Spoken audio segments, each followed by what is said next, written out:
Assalamualaikum warahmatullahi wabarakatuh. Bertemu kembali dengan saya Khairul Adib dalam channel Dunia Tanaman. Kali ini kita akan belajar bersama tentang bagaimana cara kita mencari bahan dongkelan dari alam. Seperti itu. Yang kita garis bawahi bahwa bahan dongkelan dari alam itu sudah tersedia,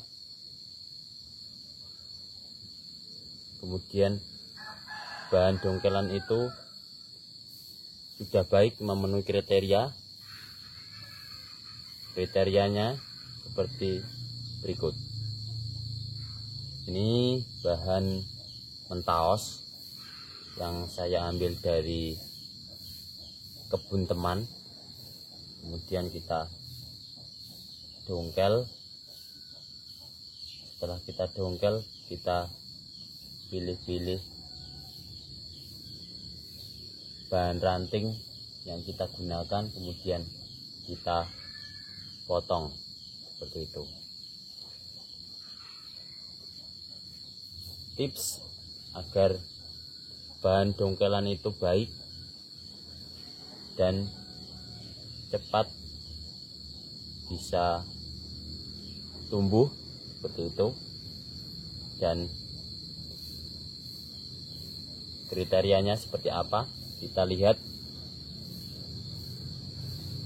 Kita harus memenuhi 4 syarat dari bahan dongkelan itu. Jika dongkelan itu tidak memenuhi 4 syarat, maka kita tidak perlu mendongkel bahan tersebut. Itu ya teman-teman. Ini bahan mentaos yang dimana terkenal dengan tidak ada akarnya seperti itu. Tetapi syarat yang pertama, kita sudah mempunyai akar. Ini sudah mempunyai akar,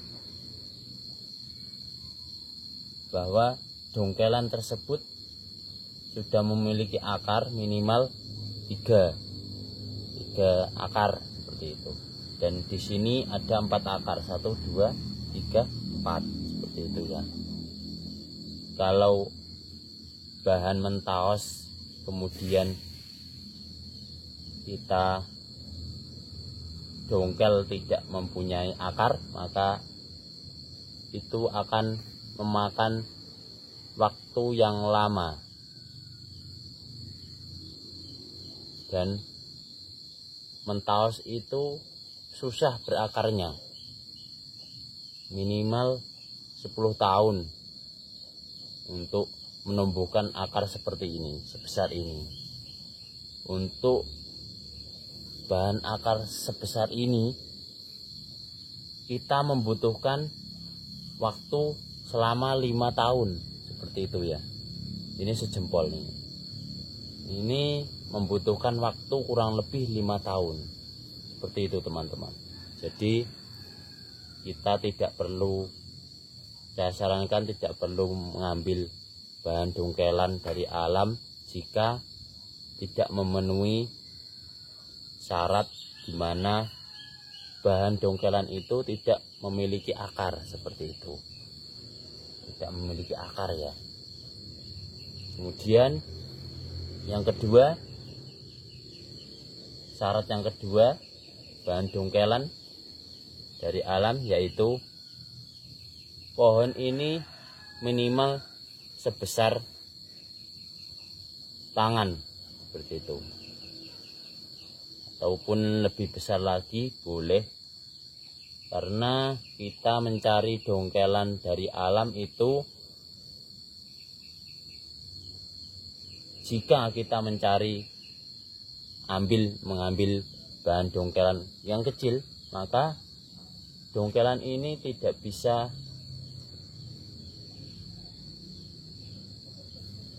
bagus seperti itu ya. Tidak bisa bagus karena dongkelan ini yang kita cari itu yang minimal setangan seperti itu. minimal setangan, ini sebetis, ini sebesar betis batangnya. Kemudian batangnya tidak lurus. Kalau kita mencari dongkelan yang lurus percuma dong, karena dongkelan ini tidak istimewa. Kemudian kita hanya bawa pulang. Seperti serut itu hanya lurus, kita sebaiknya tidak perlu mengambilnya. Kemudian yang ketiga, sudah memiliki batang atau terubusan ataupun ranting, seperti itu ya kawan-kawan. Karena kita mencari dongkelan dari alam itu, kita mencari yang instan ataupun yang sudah memiliki batang ataupun ranting yang sudah sesuai dengan kriteria, seperti itu. Kita tidak perlu mengambil batang ataupun dongkelan yang tidak memiliki ranting atau batang, seperti itu. Karena untuk menumbuhkan batang sebesar ini, kita memerlukan waktu yang lama lagi. Jika batangnya lurus, kemudian kita perlu menumbuhkan ranting seperti ini, sebesar ini, sebesar jempol minimal, itu kita memerlukan banyak waktu. Waktunya, contoh semisal akar ini tidak ada ya, akar ini tidak ada, hanya batang ini satu ini. Kemudian kita menumbuhkan ini akar selama 5 tahun sebesar jempol. Kemudian kita memerlukan 5 tahun lagi untuk menumbuhkan batang tersebut, batang atau ranting tersebut. Jadi kita butuh 10 tahun hanya untuk menumbuhkan akar dan juga batang, seperti itu kawan-kawan. Kita membutuhkan banyak waktu. Jadi kita mencari di alam itu yang instan, seperti itu. Kemudian yang keempat, bahan itu yang prospek ataupun yang dia sifatnya tidak hanya lurus, seperti itu. Kita mencarinya yang bolong-bolong ataupun yang besar, kemudian yang bronggel ataupun yang pendek seperti ini, itu dapat mempercepat waktu, seperti itu kawan-kawan. Kita mencari bahan dongkelan itu untuk mempercepat waktu. Jika kita mulai dari awal, bahan dongkelan belum tentu 10 tahun sebesar ini kawan-kawan. Kemudian sudah memenuhi 4 kriteria tersebut. Mentaos kan terkenal dengan pohonnya yang tidak memiliki akar, seperti itu kawan-kawan. Kemudian kita mencari yang istimewa, seperti itu. Tidak perlu kemudian batang lurus kita potong, kita tanam, itu menurut saya eman-eman, itu. Karena batang yang bagus, yang pendek, kemudian yang tumbuh ranting-ranting seperti ini, itu banyak sekali di alam. kita tidak perlu mencari yang lurus, kita perlu mencari yang istimewa seperti itu, yang beda dengan yang lain. Pada umumnya Mentaos tidak memiliki akar, batang, ranting yang bagus, karena Mentaos terkenal dengan pohon yang dijadikan tanaman bonsai garden atau taman seperti itu. Jadi dia panjang-panjang, dibiarkan tinggi-tinggi, kemudian nanti baru disambung dengan anting putri. Kali ini kita akan membuat bonsai dari Mentaos yang nantinya kita akan sambung dengan bahan anting putri seperti itu, kawan-kawan. Saya melihat dari punya temen itu bagus, sudah memiliki ranting, sudah memiliki cabang, terus kemudian daunnya putih-putih kuning, bagus seperti itu. Di pameran-pameran ya hanya sedikit juga. Jadi kita mencari pohon yang memiliki 4 syarat, memiliki akar, batang bagus, kemudian ranting dan memiliki minimal 30%, seperti itu, kawan-kawan. Dan juga anak ranting ataupun cucu ranting yang sudah ada. Kalau kita tidak memiliki, kita mencari dongkelan di alam kemudian tidak memiliki ranting, maka ranting itu kita harus menumbuhkan kembali dan waktunya lama kembali, seperti itu. Kita mencari dongkelan itu yang instan, seperti itu, kawan-kawan. Kalau kita menumbuhkan dari nol itu 10 tahun, kemudian kita mencari dongkelan dari alam yang instan, kemudian 1 tahun sudah jadi, seperti itu lebih bagus menurut saya. Kita tidak perlu mencari bahan dongkelan. Kemudian kalau kalian suka sih silahkan, tapi untuk saya sarankan agar kalian mencari bahan dongkelan dari alam itu yang memenuhi syarat, 4 syarat tersebut, memiliki akar, batang, ranting, dan anak ranting, seperti itu. Karena kita mencari bonsai di alam itu tidak serta-merta mulai dari nol, seperti itu. Kita mencari bahan dongkelan itu minimal setengah jadi ataupun sudah 90% ataupun 80% jadi, seperti itu. Ini kita akan tanam di tanah merah, seperti itu ya, kawan-kawan. Tanah merah ya, sudah siapkan tanahnya.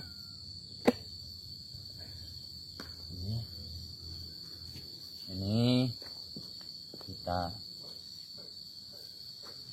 sediakan ditanam di media tanam tanah merah saja ya, ataupun bisa kita sediakan pasir, seperti itu, pasir laut, pasir apapun, pasir kali, seperti itu malah lebih bagus, pasir kali ya. Ini kita atur dulu akarnya.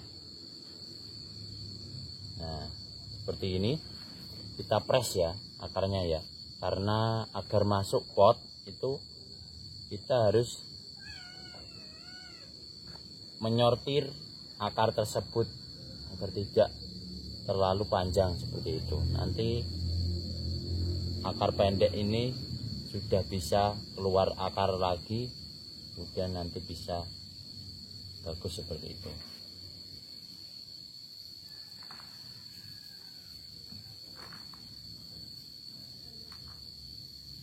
tanam minimal 50% dari batangnya, karena batang tersebut masih rawan, tidak bisa kita hanya menanamnya sedikit saja, karena nanti rawan mati. Seperti itu kawan-kawan, rawan mati.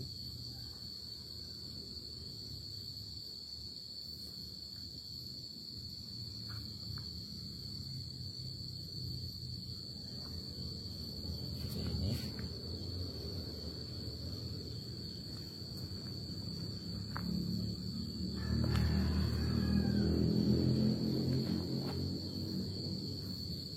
kita masukkan tanah merahnya kira-kira 50% dari batang. Nanti kalau sudah hidup baru kita alihkan ke pot dan kita sambung dengan bahan anting putri seperti itu teman-teman. Karena kalau kita sambung sekarang, maka pohon ini belum sepenuhnya untuk hidup. Jadi kita tunggu sampai hidup, kemudian kita baru bisa menyambungnya. Seperti itu kawan-kawan. Ini kita sungkup dulu dengan plastik.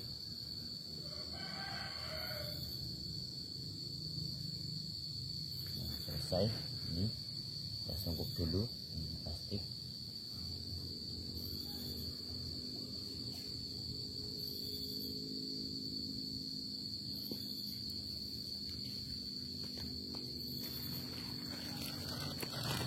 Sungkup dengan plastik.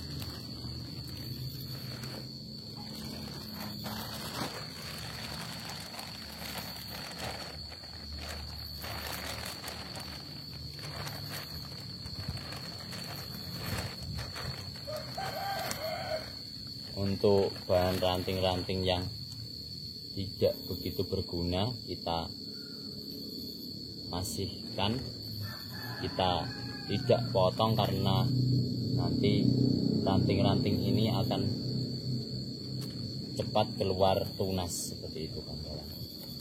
Agar untuk mempercepat tumbuhnya tunas, kemudian kita baru sambung dengan anting putri seperti itu.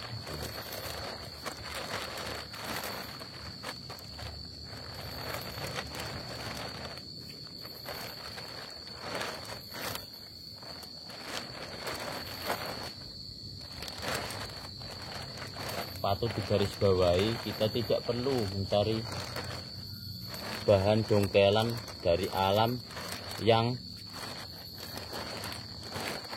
dilalui oleh air seperti itu. Contoh irigasi sawah warga, kemudian kali-kali, bantaran kali, ataupun di tebing-tebing tinggi curam seperti itu, karena dapat membahayakan diri kita teman-teman. Kemudian dapat longsor seperti itu jika kita mengambilnya di tebing-tebing. Kemudian dapat tergerus air karena kita mengambilnya di pinggir-pinggir sungai seperti itu, di irigasi warga ambrol, kemudian bisa merugikan orang lain seperti itu kan kawan. Jadi kita mengambilnya di kebun-kebun yang rata tanahnya, kemudian di tempat-tempat yang bagus lah, tidak boleh di tempat yang angker karena dapat membahayakan diri kita seperti itu kawan-kawan. Saya sarankan mengambilnya di hutan-hutan yang rata seperti itu, yang tidak berpenghuni seperti itu, lebih aman. Karena di hutan itu walaupun mereka menanam pohon di hutan, tapi hutan itu tidak dimiliki oleh seseorang. Seperti itu kawan-kawan. Kalaupun yang sudah dimiliki seseorang, maka kita harus bicara kepada seseorang tersebut untuk mengambil bahan bonsai di lahan orang-orang yang kita pilih untuk mendongkel ataupun mengambil pohon bonsai seperti itu kawan-kawan. Terima kasih, sekian dari saya. Jika ada salah kata dari saya mohon maaf. Jika perlu sharing-sharing, kita belajar bersama, kita silakan komen di bawah. Yang belum subscribe, silakan subscribe. Terima kasih. Sekian dari saya. Wassalamualaikum warahmatullahi wabarakatuh.